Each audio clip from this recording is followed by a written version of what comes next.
नमस्ते दोस्तों, सब्सक्राइब करना और लाइक बटन दबाना मत भूलना। साल 1830 चल रहा है और यीशु मसीह के गिरजाघर का पुनर्स्थापन अभी शुरू हुआ है। जोसेफ स्मिथ और विश्वासियों के एक छोटे समूह ने मॉर्मन की पुस्तक के चमत्कारी अनुवाद और पौरोहित्य की बहाली देखी है, लेकिन संत अभी भी संख्या में कम हैं।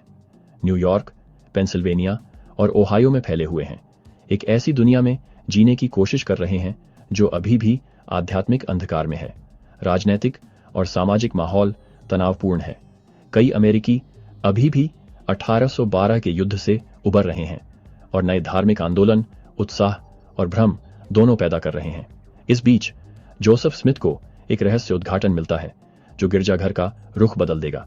सिद्धांत और अनुबंध भाग 37 पद 3 और 4 कहता है, तुम्हें मेरे काम को पूरा करने के लिए बुलाया गया है, जो मेरी महिमा है, मनुष्यों के उद्धार के लिए।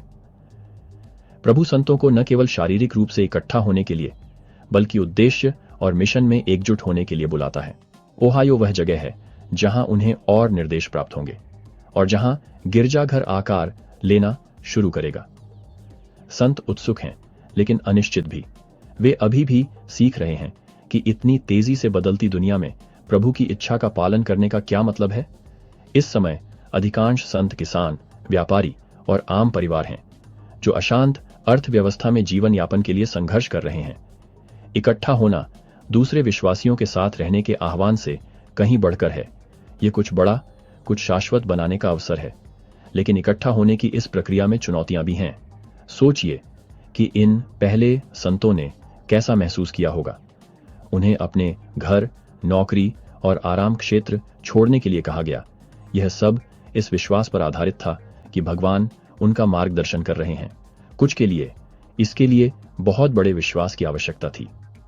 यह सिर्फ एक नई जगह पर जाने के बारे में नहीं था, बल्कि अज्ञात के डर और अनिश्चितता के बावजूद प्रभु का अनुसरण करने का सामूहिक निर्णय लेने के बारे में था।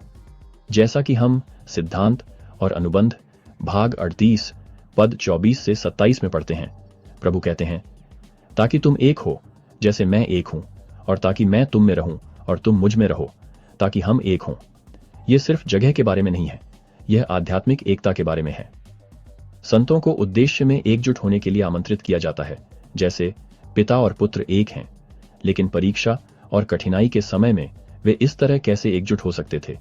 राजनीतिक और धार्मिक माहौल में विभाजन आम था, जहां भाईचारे से ज्यादा संप्रदायवाद और व्यक्तिवाद को अक्सर ज्यादा महत्व दिया जाता था।